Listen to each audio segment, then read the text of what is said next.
আসসালামু আলাইকুম, myself MT সবুজ। Welcome to our AdwareIT। আজকে আমরা যে প্রবলেমটা সলভ করব সেটা হচ্ছে কোডফোর্সেস রাউন্ড 856 টাইপ 2। আজকের একটা কন্টেস্ট ছিল, কিছুক্ষণ আগে শেষ হয়েছে। তো নাম্বার প্রবলেমটার নাম হচ্ছে প্রিফিক্স এন্ড সাফিক্স অ্যারে। তো শুরুতে আমরা প্রবলেম স্টেটমেন্টটা পড়বো, দেন বোঝার চেষ্টা করবো যে কি দেয়া থাকবে, কি বাইর করতে হবে, কিভাবে বাইর করতে পারি। ফাইনালি আমরা কোডটা দেখবো। তো চলুন প্রবলেম স্টেটমেন্টটা পড়ি। Markus loves string a lot, সে স্ট্রিং খুব পছন্দ করে। So he has a favourite string S consisting of lower case English letter. তার কাছে লোয়ার কেস ইংলিশ লেটারের একটা স্ট্রিং আছে। ফর দিস স্ট্রিং, এই স্ট্রিং এর জন্য he wrote down all its non empty prefixes and suffixes on a piece of paper in arbitrary order. তো সে কি করেছে, এই স্ট্রিং এর জন্য এই স্ট্রিং এর সবগুলো সাফিক্সেস এবং প্রিফিক্সেস গুলো একটা পেপারের মধ্যে অরবিটারি আকারে লিখে রেখেছে। You see all this string and wonder if Markus favourite string is a palindrome or not. So your task is to decide whether S is a palindrome by just looking at the piece of paper. তো এখানে বলছে যে তুমি কি করতে পারবে, যে লিখিত পেপারের মধ্যে যে সবগুলো সাফিক্সেস এবং প্রিফিক্সেস দেখতে পারবে, এবং সেখান থেকে ডিসাইড করতে হবে যে তার যে ফেভারিট স্ট্রিংটা এটা কি palindrome or not. A string A is prefix of string B if A can be obtained from B by deletion of several, possibly zero or all character from the end. এখানে বলছে একটা string A একটা string B এর prefix তখনই হবে যদি B এর শেষ থেকে যে কোনো সংখ্যক ক্যারেক্টার অথবা কোনো ক্যারেক্টার ডিলিট না করে, সবগুলো ক্যারেক্টার ডিলিট করে অথবা কোনো ক্যারেক্টার ডিলিট না করে যদি বি থেকে এ বানানো সম্ভব হয়, তখন সেটা হবে বি এর prefix. A string A is suffix of string B if A can be obtained from B by deletion of several, possibly zero or all character from the beginning. আর বলছে যে একটা স্ট্রিং এ একটা স্ট্রিং বি এর suffix তখনই হবে যদি B এর শুরু থেকে যে সবগুলো ক্যারেক্টার ডিলিট করে অথবা কোনো ক্যারেক্টার ডিলিট না করে যদি বি থেকে এ বানানো যায়, তখন এ হবে বি এর সাফিক্স। আর এখানে পেলিন্ড্রোম কি সেটা বলছে। সহজ কথায় পেলিন্ড্রোম বলতে এখানে যদি বলি যে যদি আমি লেফট থেকে রাইটে যাই শেষ পর্যন্ত স্ট্রিং এর, আর যেই স্ট্রিংটা আমি পাবো যদি রাইট থেকে লেফটে আমি উল্টা রিভার্স করে লিখি, তো যদি এটা কোনো ধরনের চেঞ্জ না হয়, অর্থাৎ ওই স্ট্রিংটাই থাকে লেফট থেকে রাইট এবং রাইট থেকে লেফট, তো ওই স্ট্রিংটা হয়, তবে তাহলে সেটা হবে পেরিটম। যেমন ধরুন জি, লেফট থেকে যদি আসি জি জি, আর রাইট থেকে যদি আসি তাহলে জি জি পাবো। লেফট থেকে যদি আই ও আই পাই, আর যদি আমি রাইট থেকে যাই আই ও আই এ পাই, তো এটা আমার হবে পেরিন্টম। তো চলুন এখন ইনপুট কনস্ট্যান্টটা দেখি। তো এখানে মাল্টিপল টেস্ট কেসেস থাকবে, একটা ইন্টিজার নাম্বার দেওয়া থাকবে, এটা হচ্ছে প্রথমে দেওয়া থাকবে, এটা হচ্ছে নাম্বার অফ টেস্ট কেসেস। আর প্রত্যেকটা টেস্ট কেসে আমার দুইটা লাইন দেওয়া থাকবে। প্রথম লাইন একটা ইন্টিজার নাম্বার এন দেওয়া থাকবে, সেটা হচ্ছে স্ট্রিং এর লেন্থ। দেন আমার পরবর্তী লাইনে two n two n minus two সংখ্যক আমাকে স্ট্রিং দেওয়া থাকবে, আর সেগুলো হচ্ছে সাফিক্সেস এবং প্রিফিক্সেস। তো কি কি প্রিন্ট করতে হবে, আমাকে বলছে যে ফর ইস টেস্ট কেস, প্রত্যেকটা টেস্ট কেসের জন্য output yes if S is palindrome. যদি এস পেলিন্ড্রোম হয় তাহলে ইয়েস প্রিন্ট করতে হবে, আর আদারওয়াইজ আমাকে নো প্রিন্ট করতে হবে। তো চলুন দেখি আমরা এখন এটা কিভাবে সলভ করতে পারি সেটা দেখি। তো যদি আমি ফিফথ টেস্ট কেসটা নেই,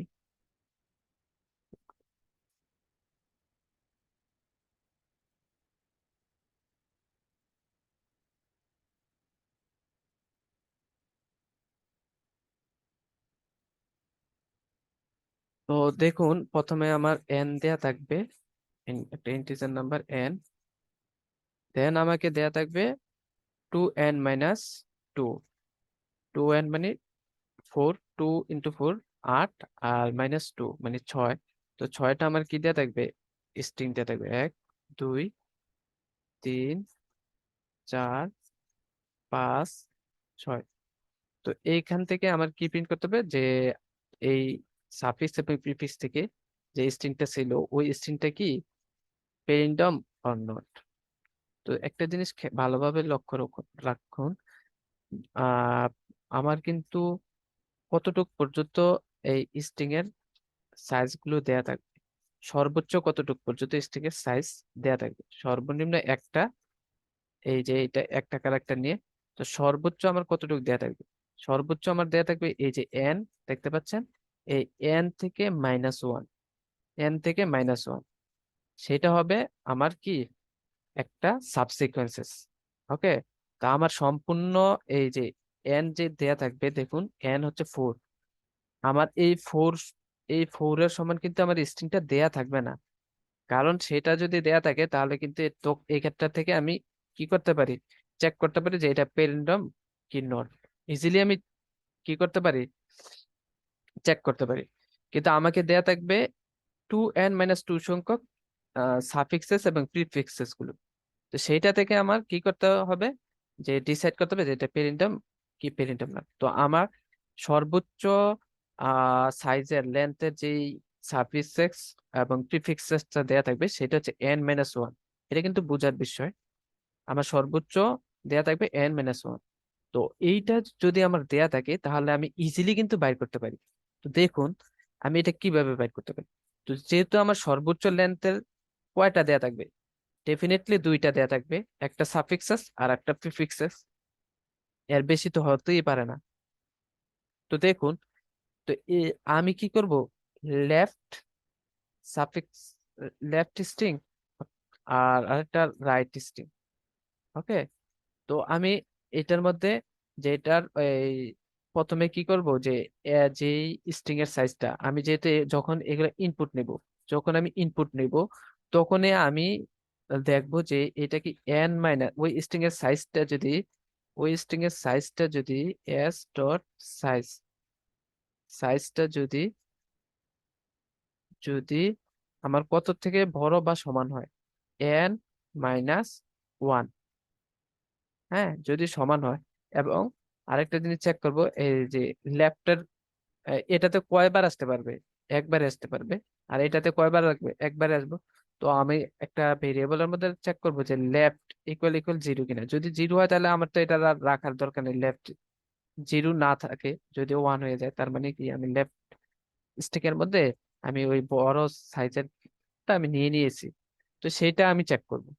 তো আর রাখবো কোথায়, এই এস কে এটার মধ্যে রাখবো। তো আ- তার পরবর্তীতে আমি কি করব, যখন এটা আমার নেওয়া হবে তখন আমি এস ডট সাইজ যদি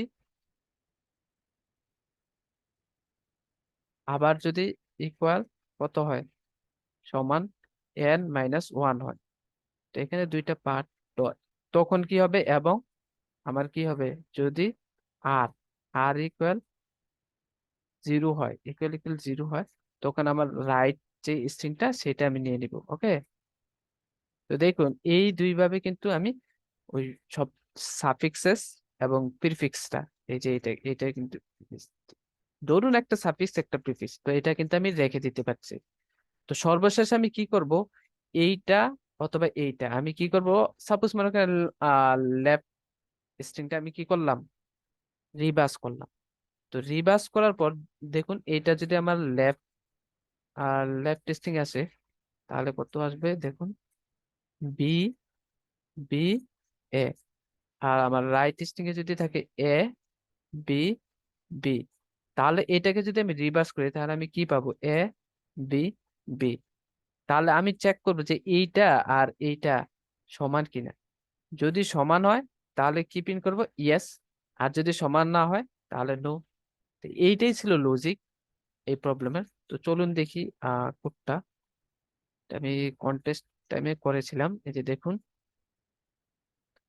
তো প্রথমে টেস্ট কেস নিয়েছি এখান থেকে, দেন আমি প্রত্যেকটা টেস্ট কেসের যে ইনপুট গুলা দেওয়া থাকবে, একটা হচ্ছে লেন্থ, স্ট্রিং এর লেন্থ সেটা নিয়েছি এন, আর স্ট্রিংটা আমি এস। তো এটা আমি ইনপুট নিয়েছি এই যে এখানে, এই যে এখানে এখানে প্রত্যেকটা সরি n-2 সংখ্যক আমার স্ট্রিং দেওয়া থাকবে। তো সেটা নেওয়ার জন্য আমি আগে একটা এস ডিক্লেয়ার করে রেখেছি। আর যেহেতু আমার এই কাজটা করতে হবে, এই যে আমার লেফট লেফট স্ট্রিংটা নিতে হবে, এই যে এখানে লেফট স্ট্রিংটা নিতে হবে যদি n-1 থেকে হয়, এবং রাইট স্ট্রিংটা নিতে হবে, এখানে হচ্ছে রাইট স্ট্রিং, হ্যাঁ, যদি n-1 হয়। তো সেটা আমি এখানে এখানে নিয়েছি, এই যে এখানে যদি এল ইকুয়াল জিরো থাকে, এল এর মধ্যে আমি জিরো রেখেছিলাম, আর লেফট স্ট্রিং আর রাইট স্ট্রিং আমি দুইটা স্ট্রিং ডিক্লেয়ার করে রেখেছি। যদি n-1 থেকে সমান বা বড় হয় স্ট্রিংটা, এবং এল ইকুয়াল যদি জিরো হয়, তাহলে এল এস এর মধ্যে আমি কি রেখেছি, স্ট্রিংটা রেখে দিয়েছি। আর এল কে প্লাস প্লাস করে দিয়েছি, কারণ দ্বিতীয়বার আর আমার নিবে না। ওকে। তো এখন আমি কি করেছি, আর রাইট স্ট্রিংটাও এখানে নিয়েছি। তো কিভাবে নিয়েছি, আর ইকুয়াল যদি জিরো আর এস ডট সাইজটা যদি n-1 হচ্ছে সমান বা বড়, এটা রাইট। তো সর্বশেষ আমি এখানে কি করেছি, যে এলএস লেফট স্ট্রিংটা আমি কি করেছি, রিভার্স করেছি। তো এখন যদি রাইট স্ট্রিং আর লেফট স্ট্রিংটা যদি সমান হয়, তাহলে ইয়েস প্রিন্ট করেছি, আদারওয়াইজ নো। তো এটা ছিল কোড। তো যদি আমি সাবমিট করি, দেখুন